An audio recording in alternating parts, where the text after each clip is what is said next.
For some of the most pivotal years of my life, tears were tucked back and hidden behind a masquerade of being tough, being a warrior, someone who could hustle, work hard, and get things done. But it wasn't until I started to get more in tune with who I really am that things took off in my business. Welcome to I Might Cry, a podcast exploring how heart, mind, body, and spirit are all deeply woven into the way we do business.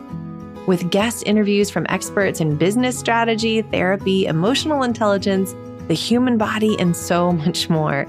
I'm your host, Elizabeth Marks of Almond Leaf Studios. I've been capturing luxury weddings around the globe for decades and now have the privilege of educating others on how to build and grow profitable business doing what they love.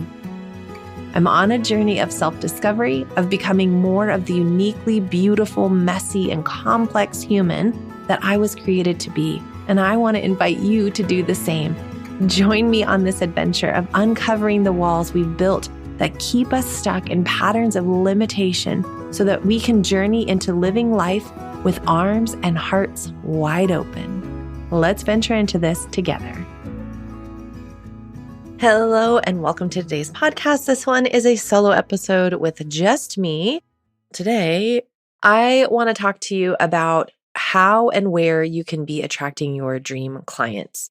If you followed me for a while, you probably heard me talk about this a lot. I'm very passionate about our booking process. The booking process that we call it the 3-part profitable booking system that we implemented many years ago, and I now teach through my course, The Art of Booking, is the single thing that is most responsible for all of the change that happen in our lives. If you've heard any of our story, you've heard that we went from near bankruptcy, like things got really serious for us when our daughter was very, very, very little.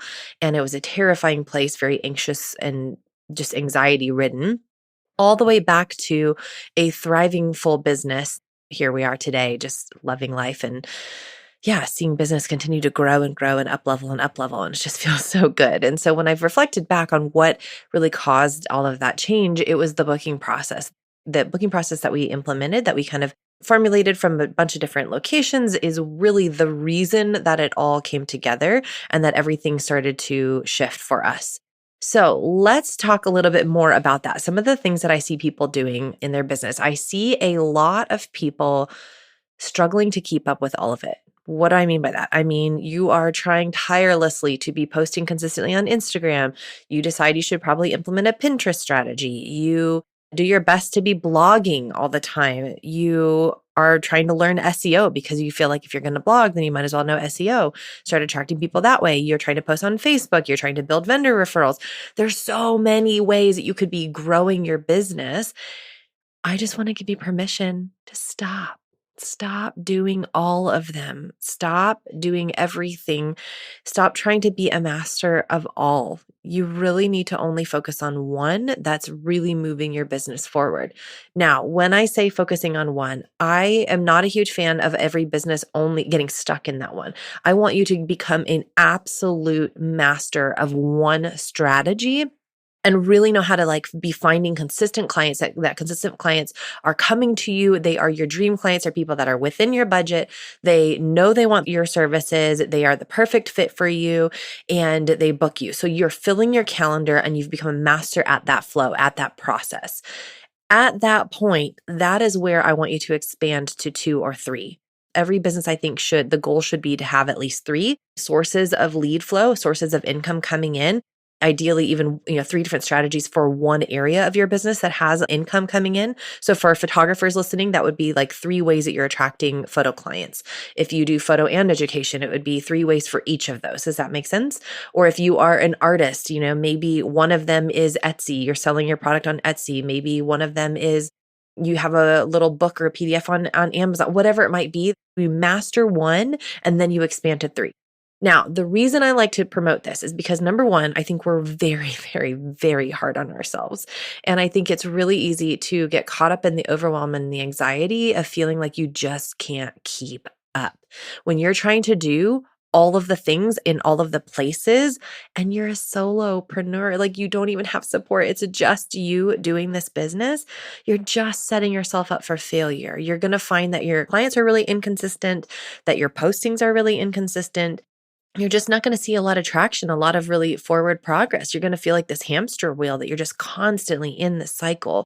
There's a cycle that I see happen all the time where you post a bunch and so then you start attracting all these clients and you're like, sweet, people are really like into this and I'm finding the right people. And you could be posting in any one of those areas that you're utilizing to try to draw more clients in. So you're posting a bunch and then you get so caught up. Step number 2 is you get so caught up in trying to serve those clients that you go to number 3 and you're like, step number 3 is like, oh crap, I don't have any more clients. I got to go back to step number 1 and I've got to post. Then you go into number 2 and you go into serve. And then you come to 3 where you're like, oh no, we don't have clients. We've got to go back to number 1. It's this ongoing vicious cycle that I see happen over and over and over again. And I don't want you to get caught up in that. Okay. So that is why I'm a huge proponent of simplifying your marketing strategy so that you only are focused on one, whether that be Instagram, Pinterest, blogging, SEO, Facebook, vendor referrals, whatever that system is. If you are in a different industry, maybe it's Etsy or Amazon or learning how to SEO the hell out of your systems so that you have the ability to bring in more consistent clients. Then at that point, once you've got that money coming in, then you can either hire somebody to master number 2 or number 3, or you can then afford to train somebody to do your preferred method because you have a system in place. You've automated it. You've proven that this way works for you and your business. And now you can create an SOP to be able to hand that off to somebody else so that they can do that. And then you can go spend your energy trying to master or learn number 2 or number 3, whatever those additional opportunities of marketing are that you would like to implement in your business. Okay, so with that in mind, I'm giving you full permission to just take a deep breath and let go of all the other ones, whether that means maybe you don't have a blog for a while. Maybe you give yourself permission for a year or 2 to stop blogging, or maybe you're like, my people don't find me on Instagram, so why do I always put this pressure on myself to be posting every day? Let yourself be free. Enjoy your time. Enjoy the freedom that comes with only being a master of one. Okay, now let's take it a step further though. How in the hell are you supposed to know which one you're supposed to use? That's a good question. One of the only ways that you can truly know is to track it. If you're not already tracking where your leads are coming from, let this be your nudge today, the little sign from the universe that you need to start. I don't really care how you track it, whether that's within your CRM system like Honeybook or Dubsado or ShoeQ or Tave, whatever that system is that you would like to use to keep track of your clients. That's a great place to keep track of where those referrals are coming from, where are your clients finding you. Whether you do it that way or you just simply keep an Excel spreadsheet, a Google Doc, I don't really care as long as you are tracking them. You need to be tracking this information because this information is how you can begin to make decisions on your business moving forward. For instance, let's say that I was tracking my time and my energy. I use a tool called Toggl for this, Toggl. It's amazing for tracking time, and I highly recommend you try using it for at least a full week, if not maybe a full month, to track everything that you do in your business. You might be really shocked at where your time is actually going. So let's say I'm tracking my time. I know how much time I'm investing in each platform. And I also am keeping track of my leads. I know that last month, this is just totally made up examples off the cuff, but let's say last month I spent 10 hours working on Pinterest strategy. I really was going for it. I wanted to be really consistent. I wanted to grow Pinterest. So I spent 10 hours on marketing stuff on Pinterest. And I spent 20 hours on Instagram. When you're tracking both your time and the leads coming in, now you can begin to make decisions based purely out of the data, out of the math, instead of emotional based decisions, which is where we all get ourselves into so much trouble because we're creatives and we want things to just feel good and we want to make flippant decisions out of our emotions, which is just not always the best for us. So when you can do that and you're tracking both of these things, if you can commit to 1 month, like 30 days of tracking both your time and where your leads are coming from, you can then make a decision and go, okay, I spent 20 hours on Instagram, but I only had 5 leads and only one of them booked. And I spent 10 hours on Pinterest, but I had 20 leads come in and 5 of them booked. Again, this is purely made up examples. Pinterest may or may not be the thing for you. Instagram may or may not be the thing for you. Blogging, SEO, it's going to be different for everybody. That's the beauty of tracking this, because I could sit here all day long and tell you, you've got to start running Facebook ads for it to drive traffic to your business. You can grow your business fast with that. That might be true. You might be able to grow your business fast with Facebook ads to bring in more clients. But if that's not the right kind of client for you, then it's not going to be a good fit. It's not going to feel aligned.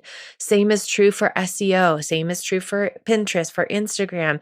When you're tracking this information, you can easily reflect back and look at where your people are coming from. Where are the people that are booking you? Where are the people coming from that you want to be booking, but you're not booking yet, and they seem to be booking someone else? Where are those people coming from? If you're ready to up level, you can look and go, how do I continue attracting more of the kind of people that I want? Where are those people hanging out? So when you're tracking this information, you can make those decisions based out of math, out of data, out of pure facts in your business instead of the emotion. That is why it's super, super, super important to be tracking this information. So today, I want you to go ahead and start implementing some kind of a lead tracking system. Now you can see why, the importance of it, because you're allowed to make all these huge decisions for your business, simplify your entire marketing strategy, your entire marketing life. The amount of energy that you're giving to your business can be so much less. It can be a fraction of the amount of energy if you can just give yourself permission to stop doing the other things, right? So let's say that Instagram's your jam, your clients are finding you on Instagram, you know that you can kill it there. Put that same amount of time that you would have been spreading across Instagram and Pinterest and blogging and SEO, Facebook, vendor referrals, all of that stuff. If you can simplify all of that and put the amount of energy into Instagram, even if it's 80% of that total amount of energy, you get 20% of that time and that energy back to just, go take a walk, take a bubble bath, read a freaking book, enjoy your life. So if you can have that 20% back and you're putting 80% of that into one strategy that works, I promise you are going to blow it out of the water. Your business will explode the moment that you can stop letting yourself be distracted in all the different ways. So that's what I want you to do today. That's my nudge to you, is begin tracking where your clients are coming from, where your leads coming from. Track that percentage too of what number of leads do you need to have come in order to book them? What percentage of people that come to your business book you for your service? What's that percentage like? And where's some room for opportunity to grow that? Track all of that data, all of that information so that you have it for the future and you can look back and make better decisions for your business. And then also start time tracking. Implement time tracking for a week, a month, something. Challenge yourself. Just every time you sit down at your computer, every time you do anything work related, track that time. Again, TOGGL, Toggle is the tool that I love to use for that. There's probably a million out there. It's just the one that I have been most familiar with, and I've loved it, and my team loves it too. I hope that is helpful for you. If you want more information like this, I have a live masterclass that I'm doing called Path to Profit. You can find more by going to makemoreshoot.less.com. This is a 3-part masterclass where I'm teaching you the 3 mistakes that I made earlier when we were at that point of financial scarcity in our life, and then how we've kind of grown out of that. So I'm teaching you my 3-part profitable booking system in that masterclass. I get to teach you more about that and give you an opportunity to learn more about the course, The Art of Booking, as well. So makemoreshoot.less.com. It is for wedding photographers specifically, although we do have other wedding professionals in the course that have implemented it for their business, and it's amazing because it's just true marketing principles. So I'd love to have you in The Art of Booking if that feels good, or join the free masterclass Path to Profit. I'd love to see you there. Can't wait to see you in the chat. If you enjoyed this podcast today, do us a favor and hit subscribe and then leave us a review. If you're looking for more, you can find us at almondleafstudios.com or on Instagram at almondleaf. Remember, you are enough. You are love, you are light, and you are worthy simply because you exist.